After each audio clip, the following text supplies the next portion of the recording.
Hello दोस्तों, हमारे channel अमृत coaching centre में आप सभी का स्वागत है। और आज हम आपके लिए लेके आए हैं English class 8 lesson 6 awesome Assam का क्वेश्चन आंसर सरल हिंदी अनुवाद के साथ।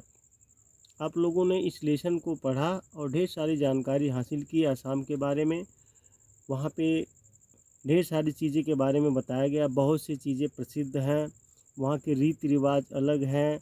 वहाँ के ढेर सारे जगह के लोग जाते हैं पढ़ने के लिए, घूमने के लिए। तो उसी लेसन का क्वेश्चन और आंसर लेकर आए हैं। इसमें कई प्रकार से क्वेश्चन पूछे गए हैं। कुछ तो है कंप्रिहेंशन क्वेश्चंस, यानी समझने बूझने वाले क्वेश्चन। सेकंड में है सही और गलत का चिन्ह लगाना है आपको। थर्ड है खाली स्थान को भरना है, यानी वर्ड पावर, शब्द शक्ति। कुछ शब्द दिए रहते हैं तो उसको सही चुनाव करके सही जगह पे भरना है, कुछ खाली जगह पर। उसके बाद अगला है चौथा, जिसमें लैंग्वेज प्रैक्टिस दिया गया है, भाषा का अभ्यास करना है। इसमें कुछ आपको दिए रहेंगे तो वहाँ पे भी सही चुनाव करके डालना है। उसके बाद पांचवा है रीड एंड अंडरस्टैंड, यानी पढ़ो और समझो। तो इस प्रकार से 5 तरह के सवाल पूछे जाते हैं आपसे। 5 तरह के क्वेश्चन पूछे गए हैं और पांचों का आंसर आपको इस लेसन में पढ़ाएंगे। और वीडियो को अंत तक देखेंगे तो पांचों क्वेश्चन जो पूछे गए हैं 5 प्रकार से, सभी को आसानी से सरल हिंदी अनुवाद के साथ आपको पढ़ाएंगे और समझाएंगे। आपको समझ में भी आएगा, आप पढ़ भी पाएंगे और दूसरे को भी बता सकेंगे। आप चाहे तो इसको अपने नोटबुक में लिख सकते हैं। जो ब्लैंक यानी खाली स्थान है उसको अपने बुक में भी पेंसिल से भर सकते हैं। और प्रैक्टिस करने के लिए अपने नोटबुक में हमेशा लिखते रहिए। जितना ज़्यादा आप लिखेंगे उतना ज़्यादा आपको आएगा। तो देखते हैं क्या पूछा जाता है। पहला है आंसर द फॉलोइंग क्वेश्चन, यानी हर क्वेश्चन में दिया रहता है, हर लेसन में निम्नलिखित प्रश्नों के उत्तर दीजिए। पहला क्वेश्चन दिया गया है, where is Assam situated in India. तो यहाँ पे दिया गया है कि भारत में असम कहाँ स्थित है। आप लोग लेसन पढ़े हैं तो उसमें मालूम होगा। तो आंसर दिया गया है, Assam is situated in the north eastern part of India. Assam Bharat के उत्तर पूर्वी भाग में स्थित है। तो आप लोग इस प्रकार से धीरे धीरे करके पढ़ेंगे तो ढेर सारी जानकारी हासिल करेंगे। और आगे क्वेश्चन नंबर बी पूछा गया है, name the states which are known as the seven sisters, यानी उन राज्यों के नाम लिखिए जिन्हें सेवन सिस्टर के नाम से जाना जाता है। तो आप लोग लेसन पढ़िए, उसमें बताया गया है। चलिए हम यहाँ बता देते हैं। आंसर है, states call the seven sister are, 7 बहनें कहे जाने वाले राज्य हैं असम, अरुणाचल प्रदेश, मणिपुर, मिजोरम, नागालैंड, त्रिपुरा एंड मेघालय। तो ये सब जो है उस सेवन सिस्टर के नाम से जाने जाते हैं। क्वेश्चन नंबर सी दिया गया है, what is the main occupation of the people of Assam. Assam के लोगों का मुख्य व्यवसाय क्या है। आंसर है, agriculture is the main occupation of the people of Assam. Assam के लोगों का मुख्य व्यवसाय कृषि है। वहाँ के लोग ज़्यादातर कृषि का कार्य करते हैं, खेती बाड़ी करते हैं। और असम तो चाय के लिए भी फेमस है, मशहूर है। कभी मौका मिले तो जाइएगा देखने के लिए। क्वेश्चन नंबर डी पूछा गया है, which is the famous wild life sanctuary of Assam. Assam का प्रसिद्ध वन्य अभयारण्य कौन सा है। तो आंसर दिया गया है, the Kaziranga national park is a famous wild life sanctuary of Assam. Kaziranga राष्ट्रीय उद्यान असम का एक प्रसिद्ध वन्य जीव अभयारण्य है। काजीरंगा वहाँ का बहुत ही बड़ा जो गार्डन है, बगीचा है, मैदान है, तो वही प्रसिद्ध है। अगला क्वेश्चन है ई, name the famous Assamese festival, प्रसिद्ध असामिया त्यौहार का नाम बताइए।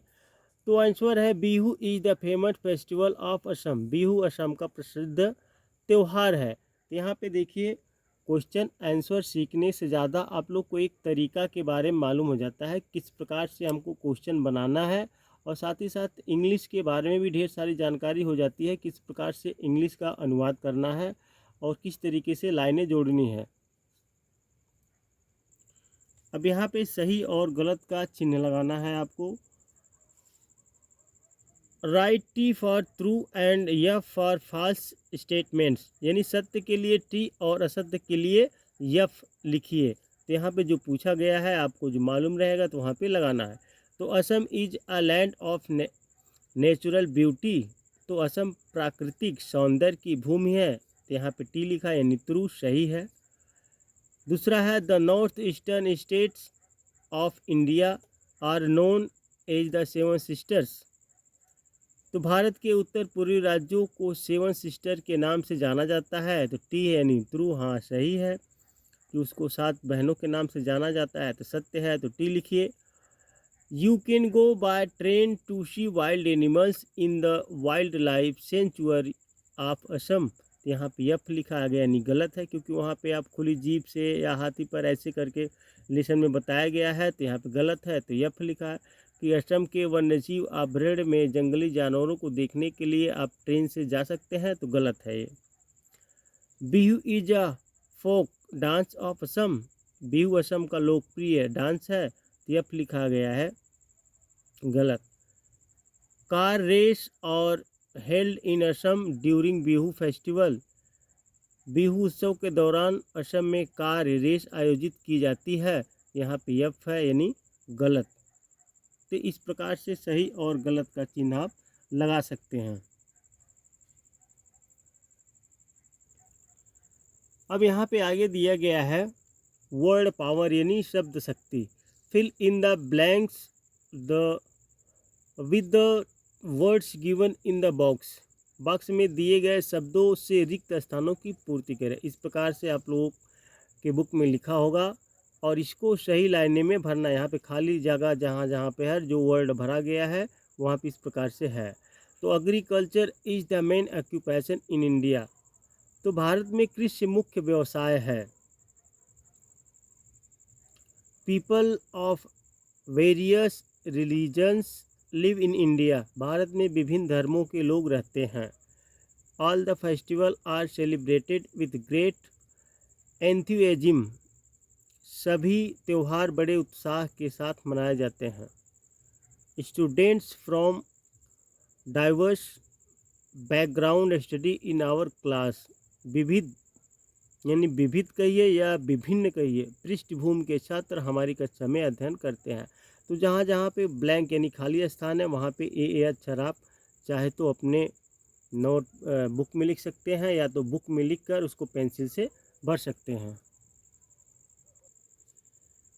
अब यहाँ पे दिया गया है लैंग्वेज प्रैक्टिस यानी भाषा का अभ्यास करना है आप लोगों को। Frame suitable question for the following answers, निम्नलिखित उत्तरों के लिए उपयुक्त प्रश्न तैयार करें। Take the help of the words given in the brackets, कोष्टक में दिए गए शब्दों की सहायता ले। One has been done for you, एक आपके लिए किया गया है। यानी जो एक कोष्टक में आप लोग देख रहे हैं आपके बुक में भी दिया गया है, तो वहाँ पे ब्लैंक जगह पे भरना है। जैसे यहाँ पे है, यहाँ पे वेयर डू यू लिव एक बना हुआ है, आप कहाँ रहते हैं, तो आई लिव इन इलाहाबाद, मैं इलाहाबाद में रहता हूँ। अब यहाँ पे वेयर डू योर, यहाँ पे खाली जगह होगा, यहाँ पे लिव लिखा है, तो where do your grandparents, इसमें दिया गया है लिव। आपके दादा दादी कहाँ रहते हैं, तो फिर उसी प्रकार से इसको बताना है दे लिव इन लखनऊ, वे लखनऊ में रहते हैं, क्योंकि ग्रैंड पेरेंट्स यानी दादा दादी 2 हो गए बहुवचन के लिए। थर्ड पर्सन में बहुवचन के लिए दे का उपयोग होता है। तो what is the name of your brother, यहाँ पे जो भी खाली जगह है वहाँ पे भरना है। तो आप तुम्हारे भाई का क्या नाम है। हिज नेम इज जॉर्ज, उसका नाम जॉर्ज है, तो यहाँ पे हिज का उपयोग करना है। तो who is your best friend? तुम्हारा सबसे प्रिय मित्र कौन है? तो माई बेस्ट फ्रेंड इज पूजा। मेरी सबसे बेस्ट फ्रेंड या अच्छी मित्र पूजा है। तो इस प्रकार से इसको भी भरना है, सीखना है। अब आगे दिया गया है रीड एंड अंडरस्टैंड, यानी पढ़ो और समझिए, पढ़िए और समझिए। Too adjective is use to mean more than necessary. Too विशेषण का प्रयोग आवश्यकता से अधिक के अर्थ में किया जाता है, यानी जब किसी चीज़ की अधिक आवश्यकता होती है तो वहाँ पर टू का उपयोग होता है। एग्जाम्पल दिया गया है, यू आर टू लाउड, तुम बहुत ज़ोर से हो। तो यहाँ पे टू का उपयोग बहुत ज़ोर के लिए लगा गया है। उसके बाद आगे दिया गया है too much many, noun is use to mean more than allowed. तो यहाँ पे टू मच और टू मैनी नाउन का प्रयोग अनुमति से अधिक के अर्थ में किया जाता है। जैसे एग्जांपल दिया गया है, there is too much traffic during rush hours in my city. मेरे शहर में पीक आवर्स के दौरान बहुत अधिक ट्रैफिक होता है। तो यहाँ पे इस प्रकार से दिया गया, I am very busy today, I have too many things to do. आज मैं बहुत व्यस्त हूँ, मेरे पास करने के लिए बहुत सी चीज़ें हैं। तो यहाँ पे टू मैनी थिंग्स लगा हुआ है। तो इस प्रकार से आपको फिलिंग यानी भरना है।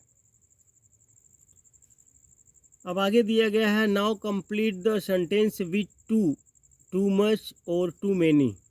यानी अब वाक्यों को बहुत या बहुत अधिक या बहुत अधिक से पूरा करें। यहाँ पे हिंदी में लिखा गया है, तो यहाँ पे टू मैनी या टू मच या टू भर कर उसको पूरा करें। तो यहाँ पे है, एग्जाम्पल दिया गया है, the smell of this flowers is too strong. यहाँ पे टू स्ट्रॉन्ग भराया गया है, यहाँ पे खाली स्थान था तो टू स्ट्रॉन्ग भर दिया गया है।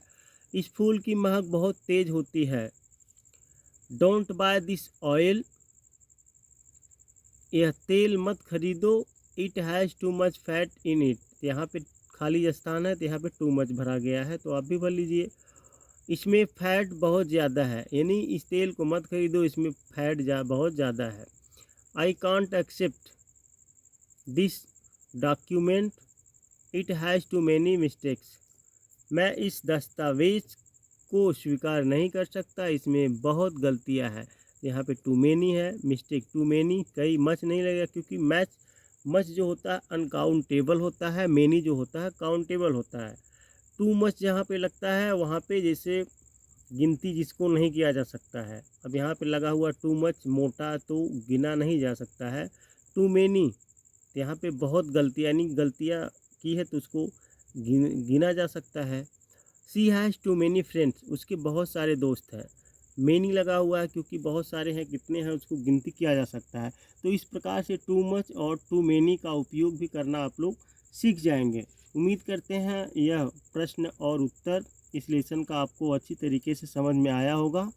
तो पसंद आया तो लाइक कीजिए और इस प्रकार की ढेर सारी वीडियो देखने के लिए हमारे चैनल को सब्सक्राइब कीजिए, ताकि आप तक आसानी से हमेशा अपडेट पहुंच जाए। जो भी लेसन का क्वेश्चन और आंसर हम तैयार करेंगे आप तक पहुंच जाएगा।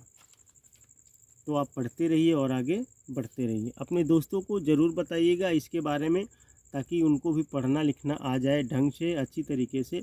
आगे आने वाले समय में इस प्रकार से ढेर सारी वीडियो बनाते रहेंगे। कोई भी क्लास की हो, आपको जो नहीं समझ में आता है तो कमेंट बॉक्स में लिख कर डालिए, हमारे पास भेजिए, उसको ज़रूर हम बताएंगे, आपको पढ़ाएंगे, ताकि दूसरों को भी जानकारी मिल सके।